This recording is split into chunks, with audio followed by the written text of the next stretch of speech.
Hey, gladiator of growth. Yes, I'm talking to you, the one drained, tired, burned out, not because you're weak, but because your energy is being stolen, not spent with intention.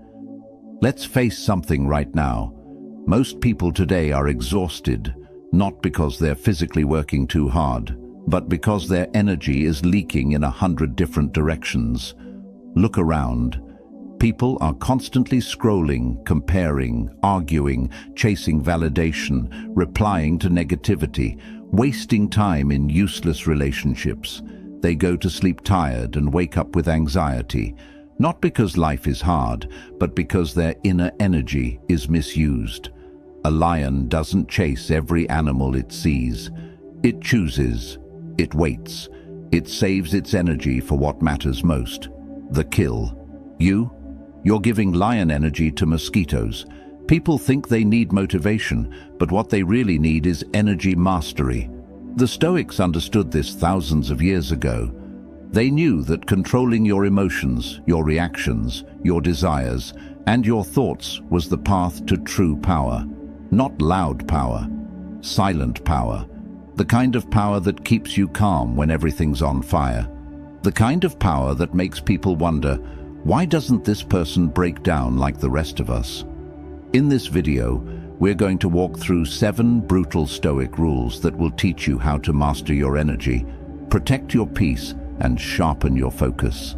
Not soft advice, not unrealistic philosophy, but ancient raw wisdom that still applies today, maybe now more than ever.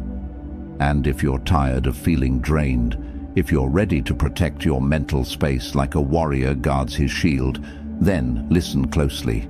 These aren't just rules. These are mental weapons. You can apply them starting today. Energy is more important than time. You can waste a whole day and bounce back, but waste your energy on the wrong people, thoughts, or actions, and it can cost you your entire purpose. The Stoics didn't have phones or social media, but they had enemies, distractions, suffering, and injustice. And still, they trained their minds to remain composed, intentional, and disciplined. Because, as Epictetus once said, you become what you give your attention to. So, the real question is this: what are you giving your attention to every single day? That answer will reveal everything. So, don't skip any part of this video.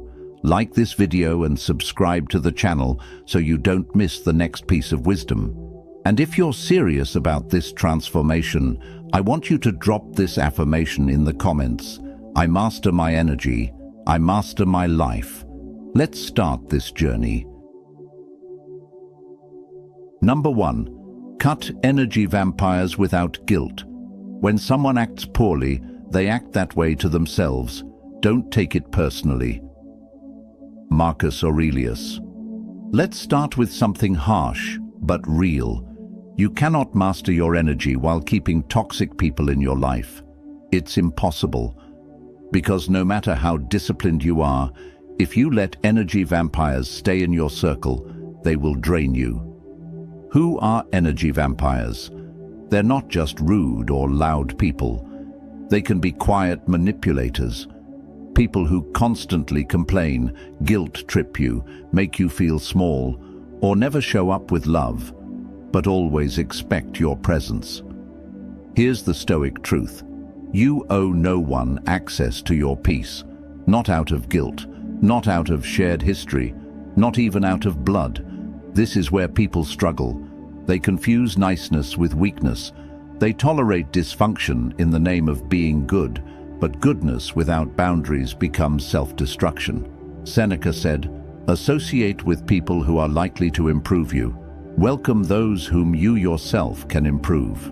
If your circle is not doing that, if they're not making you stronger, calmer, or more focused, then you're not surrounded by allies. You're surrounded by distractions. You may say, "But I've known them for years." Let me ask you this. Are they helping you grow? Or are they keeping you stuck in a version of yourself you're trying to escape? The Stoics would tell you, energy is not infinite.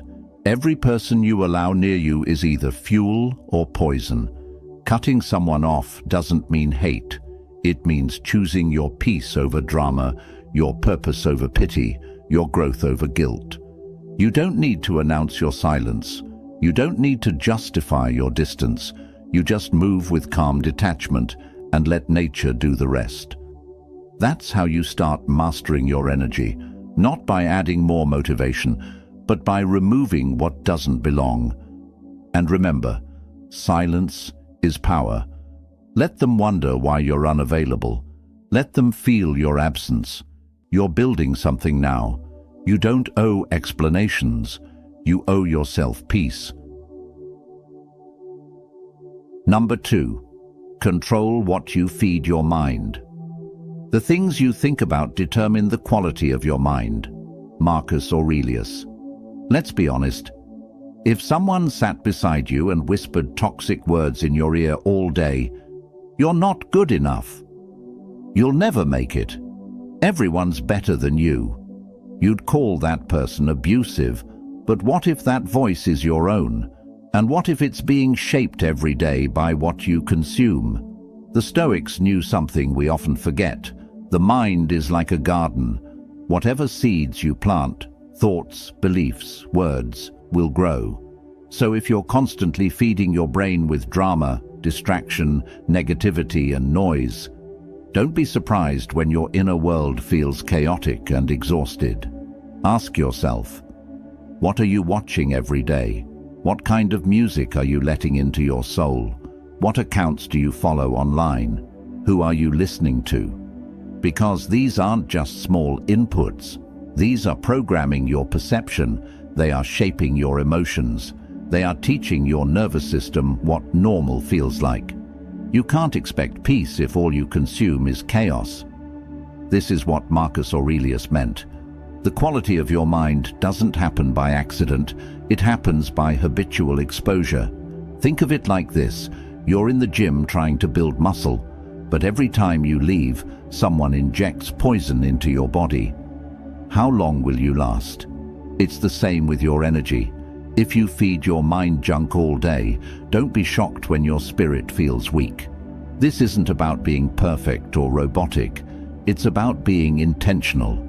One of the greatest ways to master your energy is to curate your input. Replace gossip with growth. Replace comparison with contemplation. Replace arguments with understanding.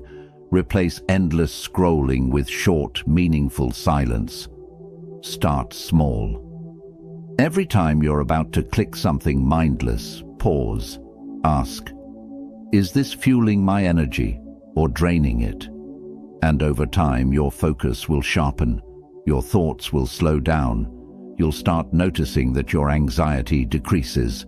Not because your life got easier, but because your inner environment got cleaner. Like Epictetus taught, if you want to improve, be content to be thought foolish and stupid. You might look strange to others, not keeping up with trends, not watching the latest drama, not joining meaningless debates. But here's the trade-off: peace, focus, power. So, protect your mind like a fortress, because what you allow in will eventually come out. Number 3. Master the art of pause before reacting. If someone does wrong, the harm is to themselves. Your job is to maintain your character. Epictetus. Most people lose their energy not through what happens to them, but how they react. Someone cuts them off in traffic, they explode.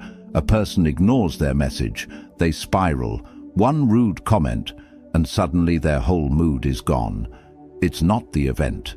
It's the reaction that costs energy. And the Stoics were masters at one thing: the pause. That tiny, sacred space between trigger and response. Think of how many arguments, regrets, and emotional crashes could be avoided if we all paused for just 5 seconds. Epictetus said, "It's not what happens to you, but how you react to it that matters." This isn't weakness. This is discipline. It's easy to lash out. It's strong to observe, to breathe, to respond wisely. Why is this so important for mastering your energy? Because every emotional reaction is an energy expense. When you argue with someone who doesn't deserve your attention, when you respond to hate with anger, when you let your peace get hijacked by the careless words of others, you're handing over your energy like currency. Imagine your energy is like money in your wallet. Would you hand out $100 bills to random strangers yelling in the street? Nah? Then stop giving your mental energy to every trigger. Here's a simple practice. When someone disrespects you, pause. Don't respond. Breathe. Ask, does this person's opinion change my truth? When life throws chaos at you, pause. Don't assume it's personal. Ask, will this matter in 5 days? 5 weeks? 5 years? The power is in the pause. The pause buys time. Time brings clarity. Clarity brings wise action. That's how you maintain energy integrity. The modern world teaches you to react fast, click fast, respond fast, get mad fast. But the Stoic teaches you to slow down.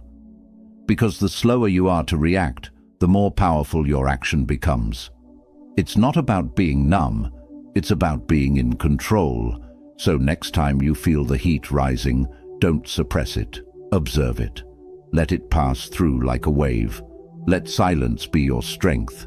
And when you're ready, respond with intention or walk away with power. That's Stoicism, and that's how warriors protect their peace. I want you to drop this affirmation in the comments. My pause is my power. Number 4, be ruthless with your priorities.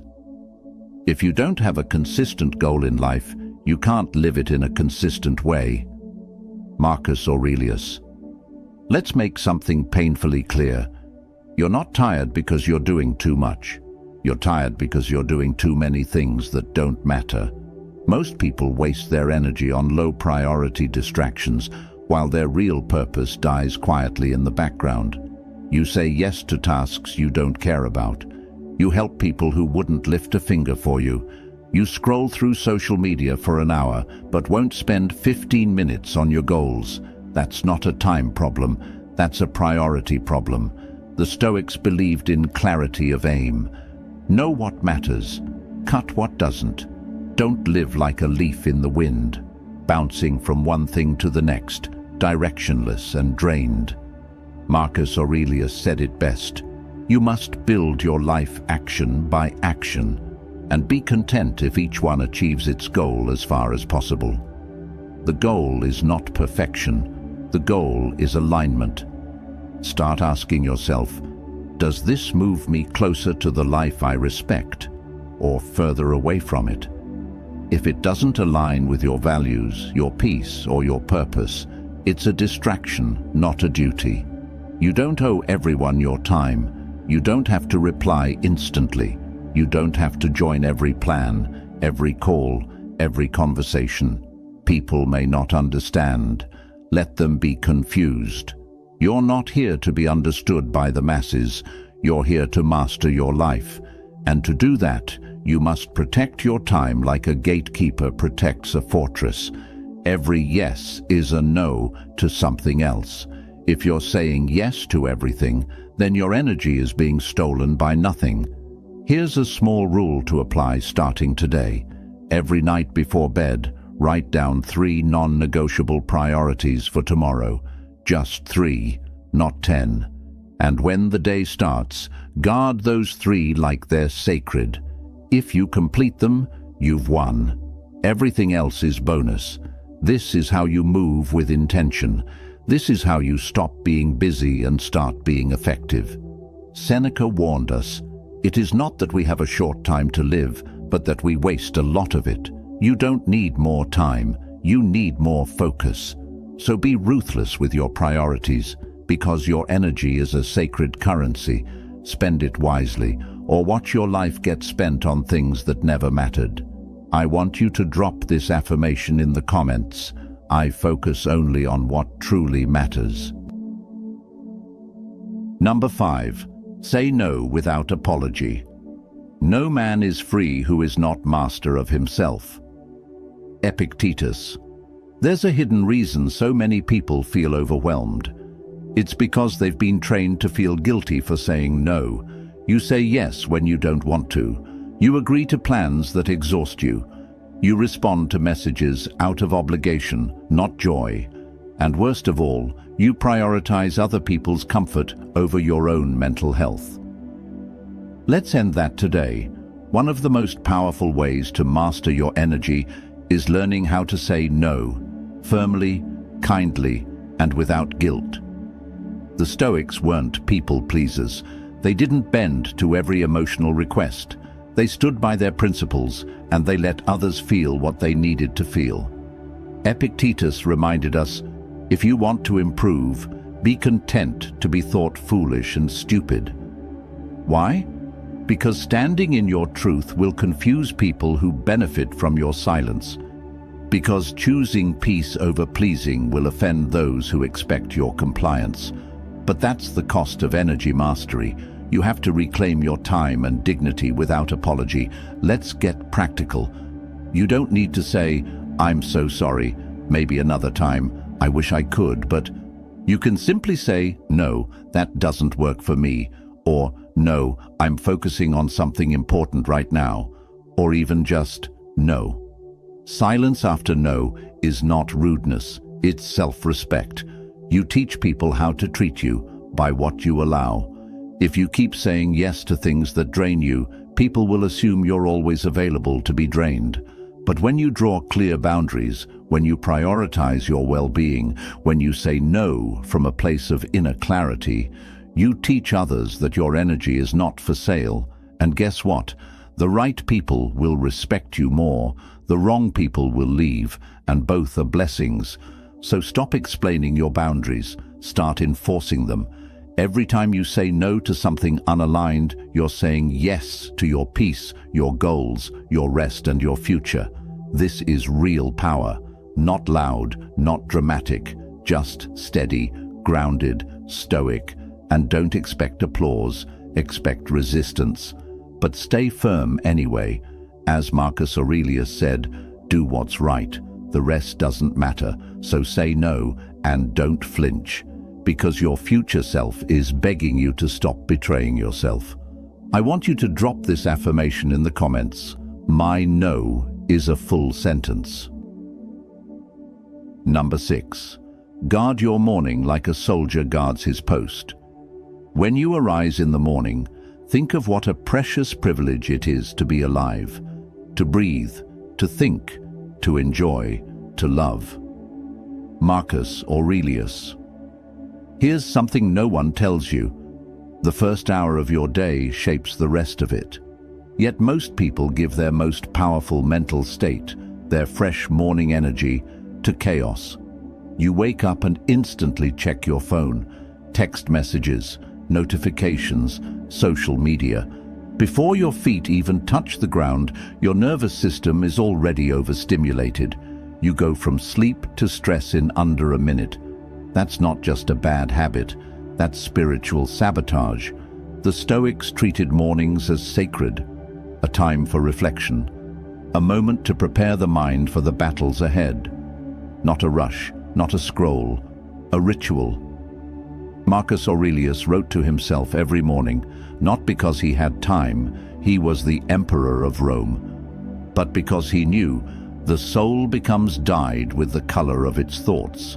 So, let's bring this to you. If your first thoughts are complaints, if your first action is scrolling, if your first words are reacting, then you're handing over your energy before you've even claimed it. What's the solution? Create a calm, stoic morning ritual.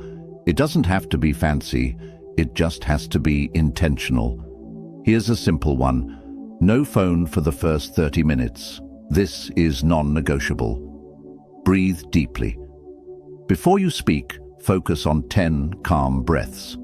Journal or reflect. Ask yourself, what matters today? What will I not allow to control me? Move your body. Even 5 minutes of stretching or walking will help awaken the mind. Repeat a Stoic thought. Choose one quote, one truth. Let that guide you. You don't have to be perfect, but you do have to be present. This sacred time in the morning is where you build your armor. It's where you decide who you will be today, not what the world wants you to be, but who you are at your highest level. You'll notice that on days you protect your morning, you're stronger, calmer, more focused, less reactive, more intentional, and the opposite is true. When you let chaos in first, your day becomes a battlefield you're not armored for. So, protect that first hour. That's where your energy leadership begins. As the Stoics believed, your external world reflects your internal discipline, and if you own your mornings, you will own your life. I want you to drop this affirmation in the comments. My mornings are sacred. I start strong. I stay calm. Number 7. Stop explaining yourself to everyone. Waste no more time arguing what a good man should be. Be one. Marcus Aurelius. Here's something heavy. You are wasting more energy than you realize by explaining your every move to people who will never understand your mission. Why you cut someone off, why you didn't go to the party, why you're quiet, why you're focused, why you chose peace instead of drama. But let me tell you this. You don't need to explain growth to people committed to misunderstanding you. The Stoics believed in one thing: let your actions speak. Not because silence is passive, but because silence is dignified. It says, I know who I am. I don't need your approval to walk my path. Marcus Aurelius reminds us, be like the rock that the waves keep crashing over. It stands, unmoved, and the raging of the sea falls still around it. You are that rock, and every time you stop to explain your boundaries, your healing, your purpose, you are watering weeds, because the people who genuinely care won't need explanations. They'll respect your peace without needing a presentation. The people who don't respect it won't accept your reasons anyway. So conserve your energy. Every time you defend your solitude, you drain your power. Every time you justify your discipline, you weaken its edge. Let people think what they want. Let them say what they will. While they speak, you act. This isn't cold, this is stoic. You're not here to be understood by everyone. You're here to walk your path with clarity, even if it means walking alone. Let's bring it back to your real life. You don't owe an explanation for healing. You don't owe an explanation for disappearing to protect your peace. You don't owe an explanation for prioritizing your energy. As Epictetus said, first say to yourself what you would be, and then do what you have to do. That's it. Decide who you are, and act like it. The moment you stop explaining yourself, you regain massive amounts of energy. You stop trying to be understood and start focusing on being unshakable. Let them misunderstand your silence. Let them gossip about your focus. Let them mock your calm. None of it touches you. You're built different now. I want you to drop this affirmation in the comments. I no longer explain my peace. I protect it. He who conquers himself is the mightiest warrior. Confucius. Let's pause and breathe together, because if you've made it this far, it means one thing. You're done living on autopilot. You're ready to master your energy like the Stoics did, through discipline, clarity, and deep self-awareness. You see, life won't slow down for you. The world will keep pulling, yelling, distracting, and tempting. But you're building something stronger now. You've learned that energy isn't about caffeine, hustle, or motivation. It's about what you choose to allow in. It's about what you protect with silence. It's about what you say no to without guilt. Remember what you just walked through. You cut off energy vampires. You controlled what entered your mind. You paused before reacting. You became ruthless with your priorities. You said no without apology. You protected your mornings like a ritual. and you stopped explaining yourself to people who don't even deserve access. That's not just energy mastery, that's self-mastery. That's Stoicism alive and breathing inside of you. Marcus Aurelius once said, "The tranquility that comes when you stop caring what they say, or think or do, only what you do." That's your focus now, not the noise, but your own calm, controlled, intentional movement. The world can't mess with someone who doesn't flinch, who speaks less and listens more, who watches chaos but chooses peace, who doesn't chase but attracts, who doesn't explain but embodies. So carry this energy into your next morning, your next week, your next life chapter. Let them wonder what changed. Let them feel the shift. Let your silence do the talking. And always remember, your energy is your responsibility. And when you protect it, you become someone they can't distract, disturb, or defeat. I want you to drop this final affirmation in the comments. I master my energy. I master my life. If this video gave you value, don't keep it to yourself. Like it, share it, comment your biggest lesson, and subscribe to the channel for more powerful Stoic wisdom. Your journey is just beginning.